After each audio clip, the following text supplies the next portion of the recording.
Yes, please. I think I would like to start our lovely and a very exciting side event. I have Fleur and I have Leah. Please come on the seats, and we will have another online physical participant who is coming with a little bit of a delay. So, welcome everybody. This is a very exciting event today with a number of fantastic women leaders into bringing gender equality into the perspective as well of transport access. And why we are talking about it, right? This is Asia Pacific Side event hosted by our friends in the NDC Partnership Pavilion. And we are talking about gender access to sustainable and also fast and very efficient transport for women in our region, because it is a key issue. Why it is a key issue? Majority of our women in our region do not have access to that transport, not only in the rural areas, but also in cities.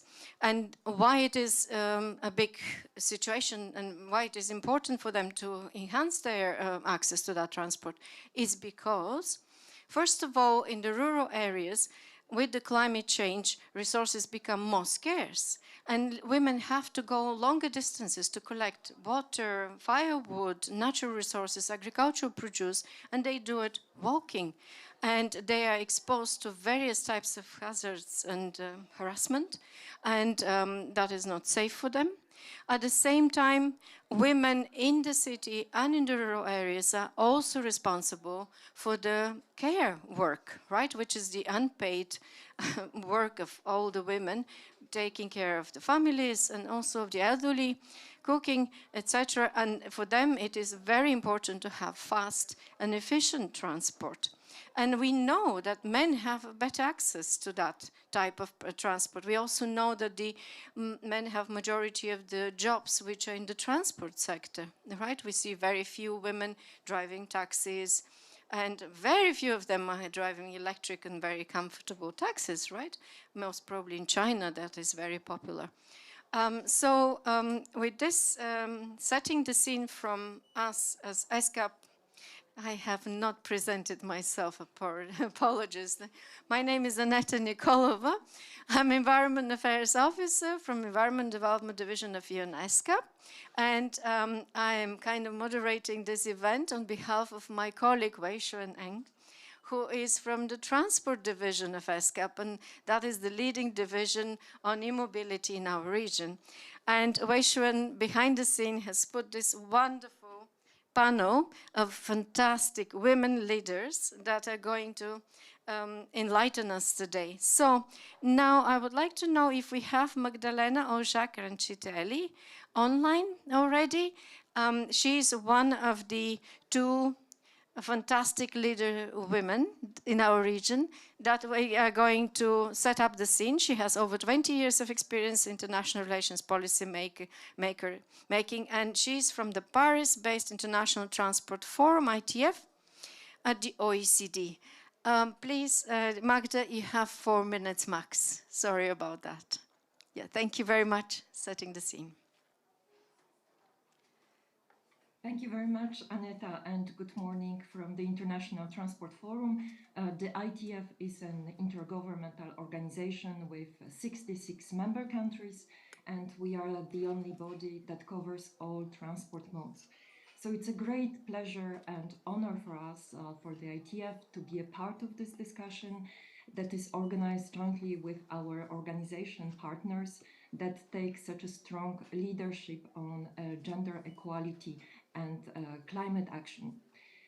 We are delighted that this discussion takes place at COP28, which has already seen some strong commitments to gender equality, such as the new gender responsive just transition and climate action partnership, and our congratulations to the presidency and all delegates.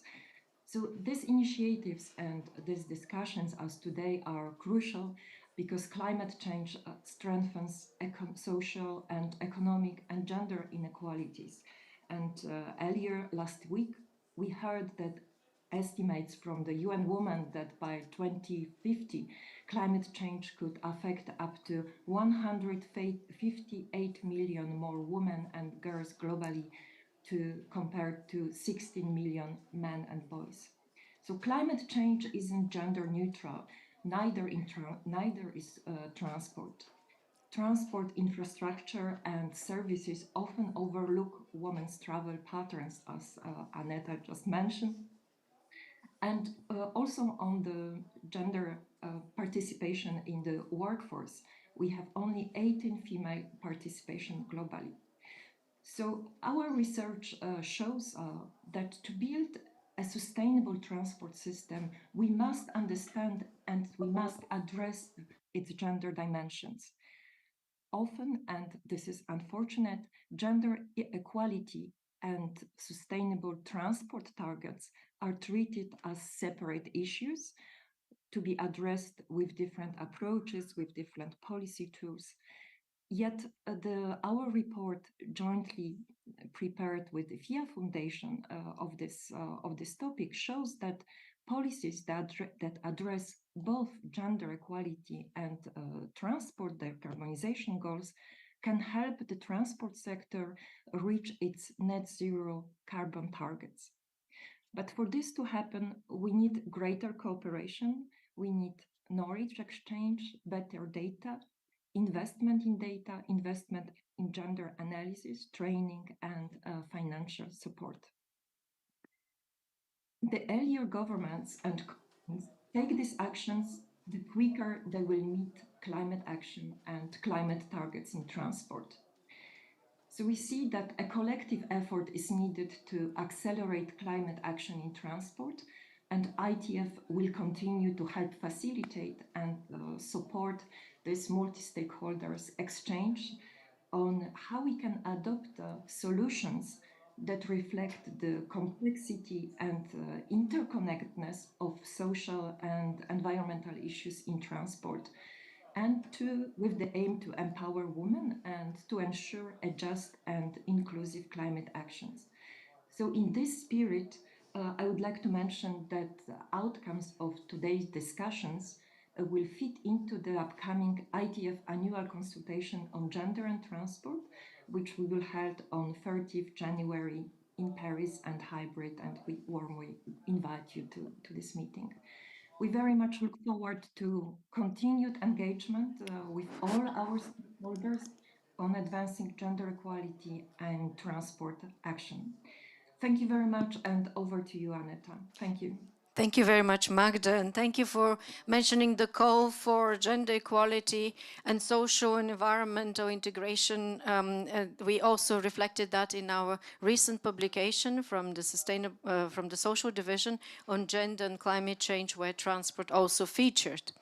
Now I would like to give the floor to Alexander Cruz-Ross, who is a national who is from the ILO and has been working from 2013 on technical issues as a transport sector advisor. Do we have Alexander online? Here I am. Yes, Alexandra.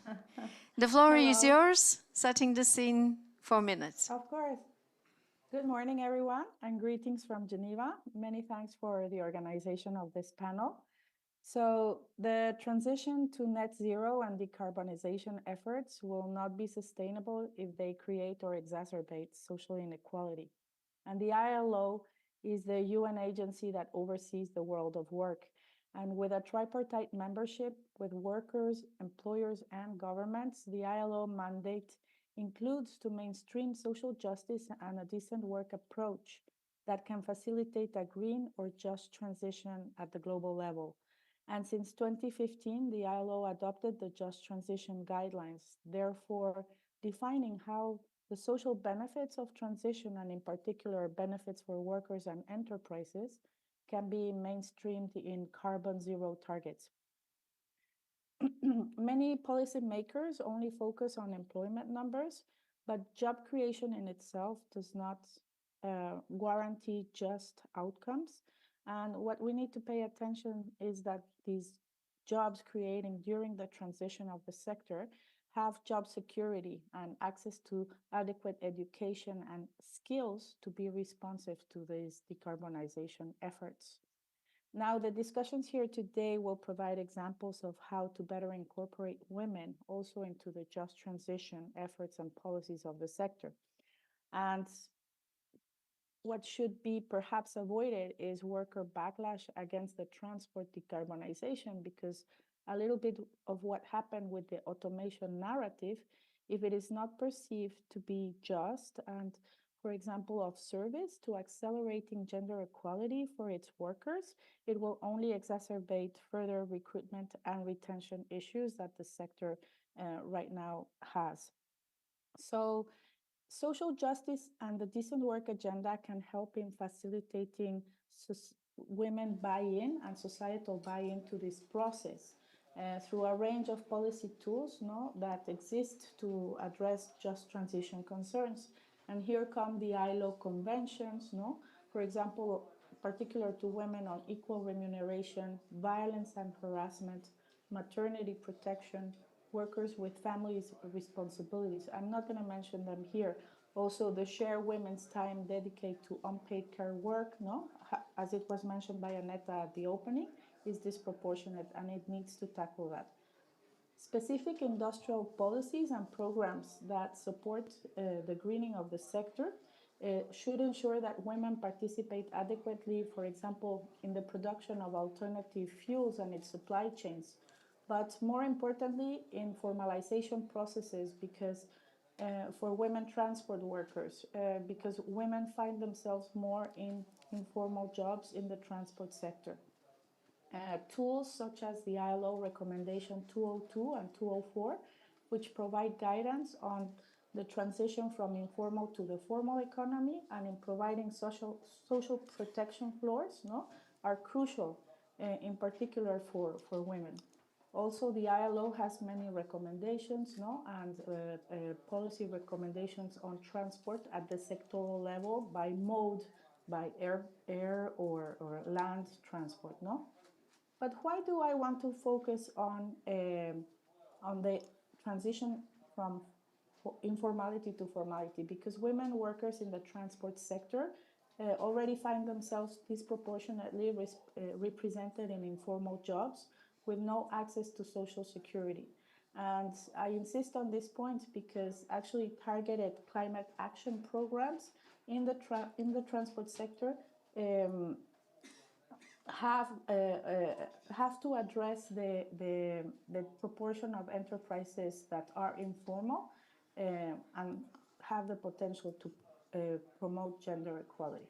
Now, coming back for closing to the social benefits that the transition can bring in terms of creating diversity and accelerate gender equality, I wish to underline that this year the General Assembly called for the Sustainable Transport Day that was on the 26th of November, and also for a decade on action on sustainable transport to start in 2026. And it is in this context that the discussions of this side event, I think, on advancing gender equality in transport climate action become more relevant to all. Thank you very much. Thank you very much, Alexandra. So this was the setting the scene interventions. We see that the issues are quite complex. Now I have a very lovely mixed on-site, in person, and also virtual panel. And I would like to start with Fleur Newman, who is from the United Nations Climate Change Secretariat. She's responsible for the transport and gender policies, and she's also the focal point, the gender focal point for the Secretariat. Now, we will have 2 rounds of questions to all panelists, and the first one is related to policy frameworks. So what are the policy frameworks that the UNFCCC is actually promoting that are going to consider to be accelerating mainstreaming of gender equality in climate change policies, and how this will impact also the transport policies? Could you give us your view? Thank you, and thank you very much for the invitation to be here today. I think it's always a pleasure to speak about gender equality and climate in the context of real things. So, transport is a very real thing, and it's a very key for climate action, but also when we're talking about just transition and when we talk about the empowerment of women, transport is a key enabler for greater economic empowerment of women, and this is obviously needs to be taken into account when we're thinking about what's needed in the just transition aspect. There's not a specific, transport is not specifically identified within the Lima Work Programme on Gender and its Gender Action Plan, because the Lima Work Programme and its action plan are looking at the priority areas, areas that apply across multiple different aspects of climate policy and action. So things like capacity building, training, the mention around gender data, a recognition that there's a need for investment in better data in all sectors, but particularly in sectors where there are already gaps in relation to gender disaggregated or sex disaggregated data, and transport is one of those sectors. So this is also an opportunity, that the fact that countries are thinking about their nationally determined contributions and the implementation of those, but also for something like transport, which has a very long-term horizon, the long-term strategies are also an opportunity to be thinking, okay, well, we didn't get it right the first time, so how do we make sure that transport policy, as we're looking to decarbonise, also addresses these other aspects? Because, as everybody has said, this is not just about rights, it is very much about rights, but it is also about effectiveness. And climate policy cannot be effective if you are not taking into consideration the different,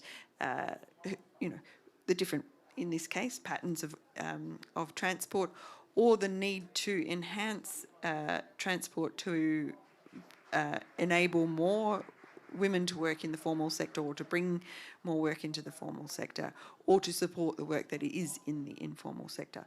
So the Lima Work Programme and the Gender Action Plan have activities that are designed to support these gaps and challenges around data, around finance, around awareness raising. Just connecting the dots between gender and climate is still a necessity, and being able to do it very deliberately and concretely in the context of different sectoral issues is very helpful, because as soon as people can see what's being spoken about rather than it being talked about in the concept, you can see the data that says these are the difference in public transport usage and the patterns of transport, and this is why it's not working, or it's not working for this particular population. It makes it much easier for people to then say, okay, well then we need to have policy that addresses these specific challenges. So there are many ways in which we policy instruments that need to support greater integration of gender in decarbonising transport, but it's known. We know what needs to be done. So part of this is also about investing and doing it. Thank you very much. Yes, so now I would like to go to Sheila Watson, who is virtually participating. Sheila Watson is the Deputy Director of DFI Foundation, which is UK-based charity committed to promoting safe and sustainable mobility across the world. Sheila, I would like to ask you this question. Good morning, good morning for you, yes. It's still good morning. Earlier morning. You. Yes, yes. Could you just enlighten us on the existing initiatives by the FIA Foundation that addressing acceleration of the mainstreaming of gender equality in transport and climate change policies, like more integrated approach? Thank you very much. You have 4-5 minutes. Thank you. Thank you. Thank you so much, and thank you for including us this morning. And it's been a great pleasure to co-host and co-sponsor this event with Weshwen at ESCAP and, of course, with Magdalena at ITF. So the foundation is not an operating organisation in itself. We sponsor other people. We're a philanthropy. So what we've really done is actually support and promote a great deal of work across many of the issues Fleur just touched on, because to us, the issue of gender, I think, again, as Fleur very well described, is not just one of deep fairness or unfairness. It is actually one of crucial import in terms of sustainable mobility. So from our perspective, we feel very strongly that not only would a sustainable solution not persist if it is not gender neutral, but actually when you look at the patterns of female travel behaviour, we are, as users of the shared mobility options, which we're all seeking to promote, far greater players, and we're also far underrepresented in so many other aspects of the transport sector. So really, I think a helpful way of looking at it is, how do women figure as workers in the sector? How do women figure as users of transport services? And then how do women figure as decision makers within the transport sector? And there is so much that could be said about all of those. But I think sort of really briefly, and drawing on different elements of work that we've done and sponsored with others, I think as workers, it's very, very clear we're underrepresented. The region that you're currently in, that I was in last week, I did do a week at COP, so I've done a stint, and I respect you for still being there. Is, women are 5.5%, I think, in a study that was recently undertaken by Polis, which Isabelle will talk about later. 5.5% of the workforce in the region you're in right now. So a tiny, tiny share of the workforce, and therefore lots of things flow from that, even in areas where that percentage is higher, because I think overall it's about 17%, so it's not very high anywhere. And that means, our needs, Fleur touched on them again, things like childcare and flexible working are not adequately reflected. We're not a big enough voice. So there's a whole piece of work needs to be done around women as workers in the sector. Then as service users, well, I touched on that, in that we use the shared services more than men do. Our travel patterns are different. And a crucial element of not getting that right is that we don't have the data. We don't disaggregate data generally within the transport sector by gender. And so we don't have an intelligent view into the way in which we as women move around. And if we don't have that, you can't change what you don't count. We're not going to make the changes in a way which will accommodate our needs, encourage us as women to use these modes, encourage us as women to have our families use these modes, because women are most commonly the decision makers about transport options in families, and that's going to undermine the project. And then finally, as decision makers, well, again, there are very, very few female leads in our sector, and that's a really important thing, because again, it influences the decisions that are made. It helps for other women to see that there is a role in this sector for them, and it brings a gender perspective in at that very high policy framework level. And you ask, what are the policy frameworks? And in truth, there aren't that many policy frameworks in place that actually give answer to these questions and issues. There are some great case studies of people doing some really good stuff. But as I say, there's a limited amount of policy frameworks in place beyond some very basic sort of gender equality ones in certain places. So what we need to do is look at those case studies. We published a report recently with Polis, as I mentioned, which touched on quite a lot of good ones, private, public sector ones, and see where we can extend them and use them. At the end of the day, though, I think the kind of simple takeaway is this comes down to counting us properly, representing us properly, and giving us a role in a sector on which, actually, when it comes to core services, like sexual and reproductive health services that shape our lives as women, mobility is the key to access. And that is aside, of course, from economic access to jobs and training. So, I think the simple answer is that there's not enough out there. And it's great that women on this panel and elsewhere are working so hard to push this forward in a climate context. Thank you very much. Thank you very much, Sheila. Now I would like to turn to our dear friend and panelist, Leah Rala. And she is from from Unihabitat, and she will be able to tell us a little bit more about mainstreaming gender equality in urban transport policies. That's a more concrete. Thanks so much, Aneta, and a pleasure to be here. Is that working? You have to press. I have to press a button? Yeah. Yeah. Is that better? Yes. Okay, great. It is almost the end of COP after all. Thanks so much for having me here this morning. Maybe just briefly, I mean, I'm coming from the city space, I'm also coming from the energy space. When you talk about transport, often the discussions focus on we need to change the fuel in transport. We need to think about how we get fossil fuels out of the transport system.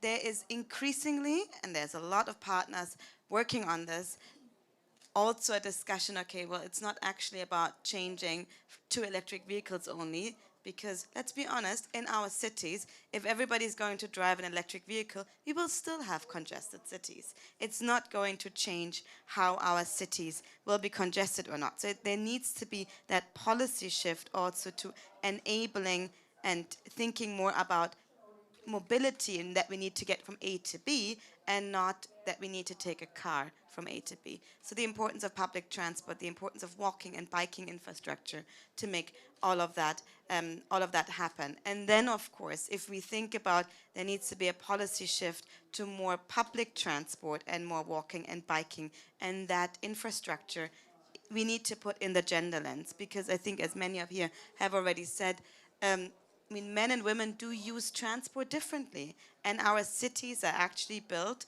for the transport system, for the roads and infrastructure has been built for men, because men were typically the ones who drive to work, who take their cars to work. So the road and infrastructure system has been very much thought about with a male perspective, whereas women who tended to stay at home would need to go to the shops, to the supermarket, to bring the kids maybe somewhere to the park and so on, wouldn't have access to a car, but then also wouldn't, there would be that lack of service and thinking behind it. So it's much broader than just transport. It's about how we build our cities, how do we ensure that we have an integrated thinking in our cities, that we also have a thinking where we not only put buildings in one end of a city and say this is where you live, and then 50 kilometers away put the shops and the schools, because how will you get from A to B? That's the one point. The second point is, of course, if we talk about public transport and walking and biking infrastructure, it needs to be safe. I mean, it does not only need to be affordable, but it also needs to be safe. Women need to feel safe using public transport. And of course, that also means we need to put in the policy mechanisms in place that have that thinking in mind, that have, for example, a thinking also in mind for biking and walking. To give you a very concrete example from Argentina, that's already a little bit old, but what happened is they used to have these advertisement lights panels. And then the city decided, you know what, it's actually light pollution, we need to take them away. There was a walkway and a bikeway underneath. What happened is when these advertisement panels were being taken out, there was a lot more crime. And they couldn't figure it out until they realized it provided lighting to the bikers and the people walking there. So people started to, women specifically, started to avoid that area. And only when they realized, okay, if we put in sustainable lighting back into that area, the safety aspect came back. So that integrated thinking of we need to think about the shift to public transport, to walking, biking infrastructure in an integrated way, ensuring that stuff is close to one another, but that is also the safety aspect is absolutely crucial. Because in the end, especially in our, more than 60% of the trips that are being taken are less than 5 kilometers. So that shift, we can actually use alternative modes of transport is absolutely critical. I'll stop here and hand it back to you, Aneta. Thank you, Leah. That was very good. And I actually take the metro every morning. And the area I live in, it's lovely. I see people on bicycles, on these trotinettes, we call them in Bulgarian, I don't know what is the name, the two-wheelers, right? Men and women, everybody is on that. This is very well built infrastructure here. I hope they will keep it after the COP, and it's not only just a window dressing, right? But it's fantastic. Dubai is really very good at that. Now we have another virtual participant, and that is Isabelle Duckfield, and she's a communications and membership manager from Polis.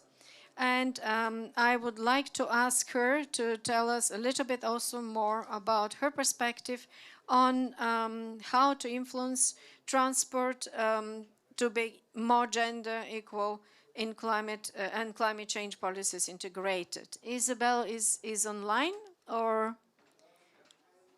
Hello, I'm here. Hi, Isabelle. Hello. Again, policy frameworks.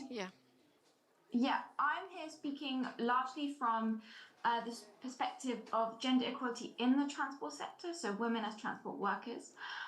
So as Sheila mentioned earlier, is Polis did a piece of work which was funded by the FIA Foundation under the Sun for All banner, with the help of Heather Allen as well. And what it was looking at is how we can build on some of the fantastic policy progress that's been made in terms of supporting women to get into the transport sector, to find secure work and to progress in that sector. So looking at things like equal pay policies, maternity leave policies, etc., and how actually you can translate that into positive change on the ground. Because what we saw is that while many countries have implemented, so there are a growing number of national and international policies to protect women and encourage women into the sector. So over the past decade, you've got 130 countries enacting more than 250 legal and regulatory reforms. Actually, when it comes to change on the ground, when you look at the figures of the women in the transport sector, they have not changed significantly over the last decade. Women still account for just over 16% of the transport sector. And actually, that's probably an inflated figure because there are other sectors that are wound into that as well. So what we wanted to know is what more can organisations do themselves to encourage women into the sector? And because actually, so if you look at from across the sector, it's from the top to the bottom, women account for a very small percentage. And so what we saw, so we did this survey of a lot of workers in the sector and a lot of organisations, so decision makers as well. So the survey and lots of interviews. And so actually 20% were saying that it was, even if you have the right qualifications, it is difficult as a woman to enter the sector. And actually only 50% were saying that it was relatively easy. So actually people are still thinking the world over there is a hard sector to get into. And so what we identified was there is positive action in progress, but it is actually very fragmented and very piecemeal and ad hoc. So organisations are doing things, they say they have an equal pay structure, gender equality policies, but actually there are far less active interventions, things like positive quotas, mentorship schemes, really adapting maternity leave and schedules and stuff, and shift patterns to make sure that women much more supported in their roles. And what we came off here is, there are 5 key barriers. So you've got gender stereotyping in certain jobs, particularly in STEM areas and technical areas. There are many women lacking there. And then discriminatory work culture, so understanding that gender actually intersects with many aspects of diversity. So it's not just sexism in the workplace, it's all sorts of other discriminatory work cultures as well. And then you've got this lack of flexible working and childcare provision as well. And then this kind of invisible glass ceiling. So, for all intents and purposes, women do have the ability to progress in their career, but actually when it comes to that ability on the ground to do that, that is not there. And so there are many organisations who are doing really incredible things, like really incredible and innovative things in terms of adapting shift patterns to make sure that it really fits around women's roles. Doing things like blind CV checks, having a lot more diverse interview panels. There are people who are developing mentorship schemes. There are people who are developing schemes to help women entrepreneurs into the sector. There are many, many really interesting things, but the key to it is that you have people partnering with one another. So you have universities partnering with businesses who are partnering with trade unions, and so that it's not just this, one day invite a woman to work scheme, invite your daughter to work scheme. It is really integrated across how you recruit, how you support your workers, and how you enable career progression as well. Thank you very much, Isabelle. This was very, very passionate. Yes, so now we have Oka Kelker. She managed to come to our panel. She was a little bit delayed. She's the director of the climate program of the World Resources Institute in India, and she will also give us her perspective on the policy frameworks that are required to accelerate mainstreaming gender equality in climate change policies, including in transport. Can you hear me?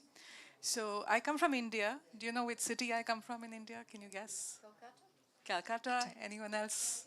Delhi? Anyone else? Mumbai? No, none of these. Okay, that's good. So Bangalore? Exactly. Yay!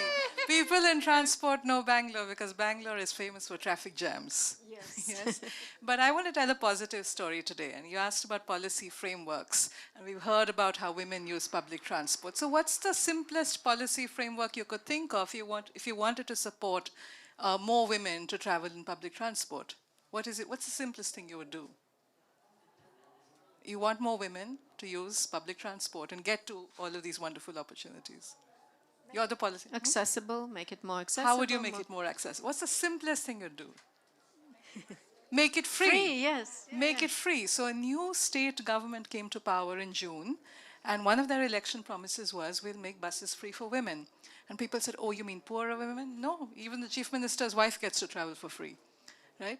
And between June and November, in 5 months, do you know how many women rides, free rides, happened on these buses? Not just in the city of Bangalore, but even connecting cities. So this is not women, but rides. Just think of the biggest number. Millions. 1 billion. Okay. This is one state in India. So in India, everything is big, right? But Yes. just imagine the power of something. Now, of course, the opposition party will criticize it and say, this is a populist scheme. Where will the money come from? And the State Transport Corporation, the City Bus Transport Corporation were compensated by the government. So it was a form of subsidy, the government bore it. But this is something that is so powerful. And I think we should learn from this. Maybe it's a success, maybe it's a failure. But think of it, it's so simple. And you need to find a way to cross-subsidize within the government. The second policy framework I'll talk about is tenders. So Delhi, which you know, had a big policy last year to have more electric buses.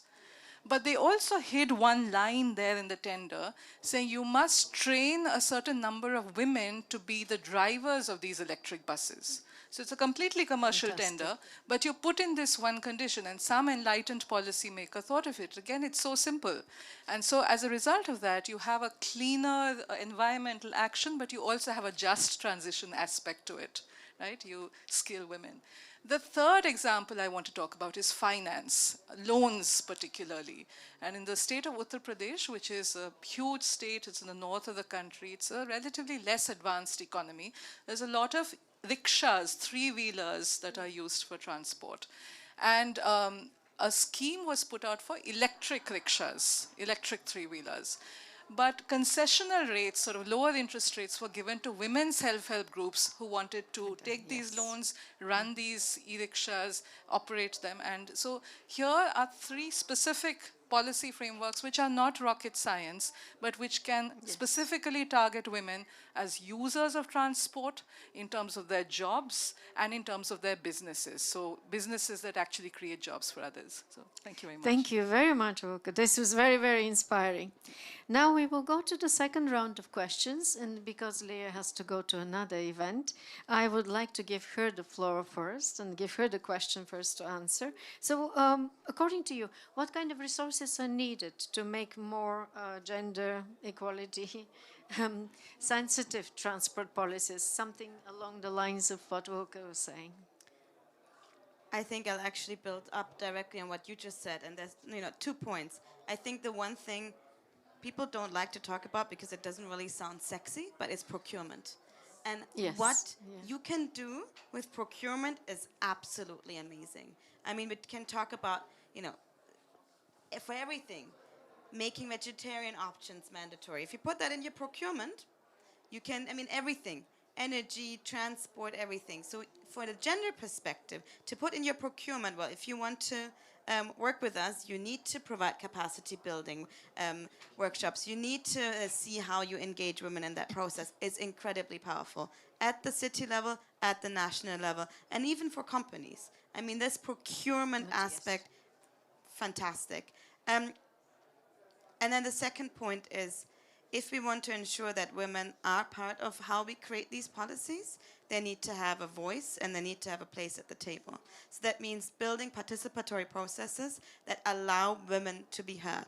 And that's not only ensuring, you know, that women are heard, but also ensuring that women can actually go there. Often these processes take place at times and places that are not accessible for women. Yes. Because it can be at the time when women need to bring their small kids to bed, or that they need to do the school run, or that if they have a job is not accessible in general. So thinking about how can we bring women into the room when these decisions are being made, and then, you know, ensure that they're there and that their voice is being heard. Thank you so very much. Leah. Thank you very much, Leah. Now I would, because I disrupted a bit the order of engagement, can I go to Sheila Watson and ask her the question about, Sheila, are you online? About the different stakeholders, groups that would work together. What are the types of groups that you would recommend that needs to be working together to improve gender equality in the transport sector?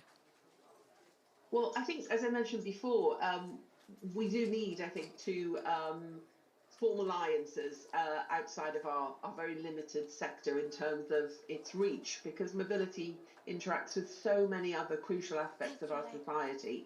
And I think one that I would point to as a real example is the issue that I touched on very briefly earlier, which is sexual and reproductive health. So we recently supported some work by an organisation called Girl Effect, and they undertook a survey essentially using a particular methodology they have, which is technology based and enables girls in communities to answer questions and to talk to each other about their needs using mobile phones, which is really accessible. And we did this work in Nigeria, Malawi, Tanzania, and Rwanda. And what we were looking at, because there's been a great deal of focus on access to sexual and reproductive health services in and of themselves, we were looking at the mobility piece. So can you access the service if you can't even get to it? And when you look at that, which interestingly had not been considered much before, of course, lots of issues emerged. The issues that emerge every time you look at transport and women, which have been touched on: safety and security, issues around affordability, issues around safety, and so on. And then when you have those issues in front of you, with a very clear connection, I think, to another very pressing aspect of women's life, which is, in very many cases for young girls, actually across the world, for all of us, our ability to control our reproduction is one of the things that gives us some freedom. And so to be able to say, with the health community, with the youth rights community, that mobility has an important place in this, I think strengthens and truly reflects the importance of mobility as an issue. And so we were very proud of that piece of work. We've used that piece of work as a way of advocating both for the better services, but also, really importantly, for the improved mobility services, so those young girls can get to a place that will ultimately entirely shape their lives. Thank you very much, Sheila. Now I would like to go to Fleur Newman.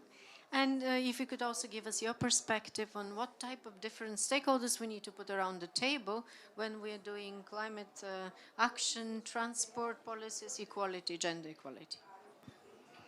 Thank you, and I think the word integrated has been raised in a number of different number of different interventions, and I think one of the other things about climate policy in action is, although there is a complexity to it, it again gives us an opportunity to do things differently. And thinking about mobility and its connection to urban and to rural livelihoods, to the empowerment aspect in terms of economic empowerment and the ability of women to be able to make different choices based on their ability to access things. This is also, again, an opportunity to look at the increasing participatory approaches to consultations on policy making, but also looking at it from a horizontal and vertical. So looking across government departments. Yes. One of the things that's happened with climate policy, with the development of NDCs, is the bringing together of different government departments Yes. who otherwise wouldn't be coming together, and yet should be, and possibly always should have been, Yes. but it's not the way in which we've been set up. And so there is this opportunity again to increase that cooperation. Not easy, but it's an important aspect, and that's where, you know, bringing in departments of gender or women's issues, and also civil society organisations who support a lot of this work on the ground, and having mechanisms through which to do that. But then also going from the national through to the local, because at different aspects you're going to have different perspectives coming in, and really being able to draw on those. Thank you very much. And now I would like to go to Isabelle Duckfield. Isabelle, are you online? Can you give us your perspective? I know you're very passionate about bringing all different stakeholders around the table to implement transport, climate action, and improve gender. Yeah. So one thing to begin with, I would perhaps highlight the effect of not working together. So as was demonstrated by one of the panelists, you know, if you build into your procurement that you need to, for example, in this example, it was that you were recruiting female drivers, that's fantastic.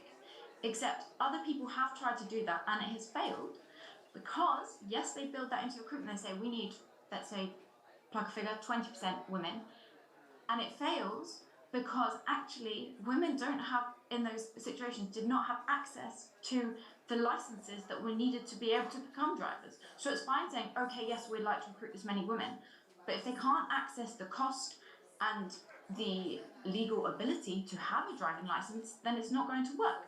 And so in that case, it is, you know, this organisation not speaking to their partners to understand that this is going to happen.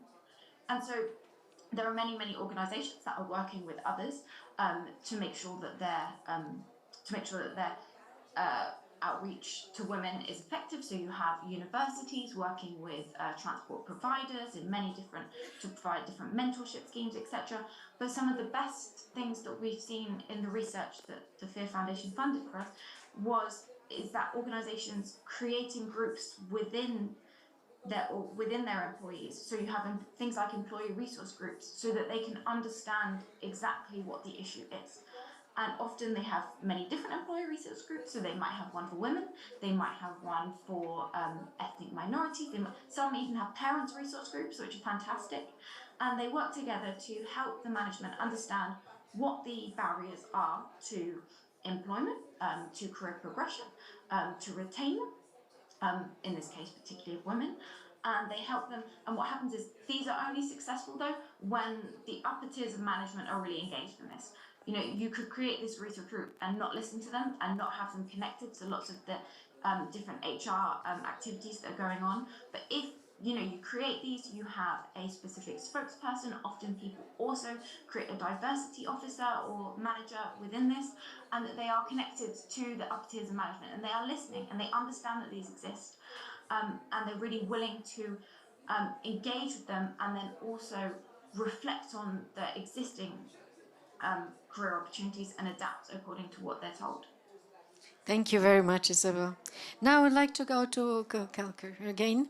So I'm sure you're going to give us some very interesting and exciting examples of what are the kind of resources that are needed to help countries mainstream gender equality in their national transport policies. Thank you. I won't try to give a comprehensive answer because there have been so many examples. I'll focus only on one, which is financial resources. Yes. And my starting point, just as you said, climate policy is an opportunity for people who've never sat together to sit together. The same way, it is an opportunity for them to think longer term than they've ever had to think. So when India says it has a net zero 2070 target, that blows people's minds. It's so far away. But also nobody's thought beyond 15 years in terms of policy making in any department, right? So when you think that long term, new opportunities emerge, new risks also emerge. And I want to talk about one of the risks, which is namely that people don't know that the transport sector in India is actually high. We should be having you on the panel. Yes. The transport sector in India is a major source of tax revenue for the government of India. A quarter of India's tax revenue comes from taxing petrol and diesel. And as we have the shift from fossil fuels to run our vehicles towards electric vehicles, our modeling shows that India will lose $130 billion in 2050 of tax revenue. So all of the things that we've been talking about, skilling, subsidies, safety nets, all of these kinds of softer actions, developmental actions, social actions, are going to need alternative sources of budgetary resources. So we have to think of alternative taxes. It could be an environmental tax, a carbon tax, a congestion tax, but there will have to be an alternative way of providing the financial resources that will back up all of this wish list of actions that we've been talking about today. Thank you very much, Oka. So now we have a little bit of, yes, we have 5 minutes left and one question. We see a burning question there. Can we have, I can give you the microphone. Yes. Thank you very much. I have 3 questions and I hope it's okay. First of all, thank you very much for the very insightful conversation. I've learned so much from all of that you've shared. And it was very interesting to hear the different perspective and how we should view gender equality in the transport sector, that is women as workers, as decision makers, and also as users. My question is more on the user side, and unfortunately Leah is gone, but she did make a very good distinction between mobility versus transportation. And specifically on the transportation, I am curious to understand, and she made a point like women use transport differently from men. Can you give some examples of where these differences lie? Because when I think about both men and women taking a car, for example, I'm just like curious, where does the differences lie in that space? The second question, and thank you very much for the very great examples you gave about India and some policy examples. Do you have an example of a very good gender responsive transport policy document that we can look at to say this is like a model, this is how a gender responsive transport sector policy should look like? Be very interested to know and to learn from that. And the third one, I realize in Dubai, and for those of us who take the train, the metro, we see this like women-only cabin, which I'm really enjoying using. And my question is, would you say this is a very good example of how we can also mainstream gender in the transport sector when it comes to women being users of transportation and making women feel safe in transportation? Thank you. Thank you very much for the fantastic questions. So how do we respond? Would you like to address those? Because we have 3 minutes only. I just want to go with the last question first. It is one way. The having women-only cars is one way of addressing the safety issue. Another way would be to ensure that women don't need women-only cars, and that the people who are perpetrating and where the problem lies in terms of the harm, that there are policies that also address that. But absolutely, and I think it's a policy where women drivers, so the policy of having rickshaw drivers, that's another way. Making sure that there are women workers in the transport sector is another way of creating normalising women being in this industry and being able to, but it's also can be a safety factor. Okay, would you like also to mention about the policy? Existing policy, you may want to share it. Sure. So in terms of a good gender responsive policy document, I'm not aware. Indu Murthy is here from CSTEP, maybe you're aware. The trend has been to use gender budgeting, but I don't think that's very effective. But I'll give two examples. One is from the private sector, where two-wheeler manufacturing, electric two-wheeler manufacturing, some companies have decided to have women-only assembly lines.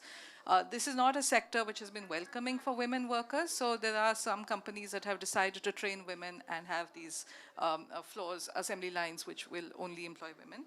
The second example is from the public sector, which is the Rural Development Department in the state where I come from, Karnataka, has a policy of having more effective solid waste management, solid waste collection in every village of the state. But they train women to drive the vehicles that collect this solid waste. So I think these are two examples of building into a private strategy as well as building it into a public policy. But I don't think there is a comprehensive document. Thank you very much, Oka. So we have 1 minute now. This is my time to summarize our fantastic dialogue. I would like to make several points. Sustainable transport plans and mobility strategies depend on recognition that women and men have different transport needs. And how we recognize that? We need the data. We need the segregated data. We need the collection of the data. We need the training as well, not only of the policymakers at the national level, but also at local levels, community level. We need the interdivisional, interministerial collaboration. NDCs create that opportunity. Let's have more women at the table, more women involved into the drafting of the NDCs and the transport policies, not only as policymakers, but also as stakeholders and NGOs and groups, women groups. So thank you very much for being here. And let's give them a big applause to our online and physical speakers. And thank you all very much for this wonderful collaboration. It was a very gender balanced, this balanced panel. Thank you very much. And thank you to Wei Xuan in ESCAP. She never showed her face, but she's been behind the scene, the powerful lady that put us together. Thank you, Wei Xuan.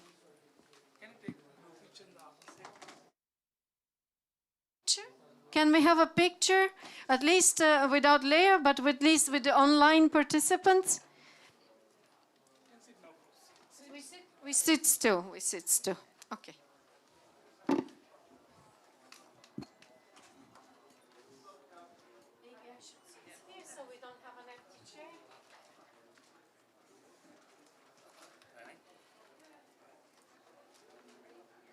Okay, ma'am. Thank you very much, everybody. Ma'am.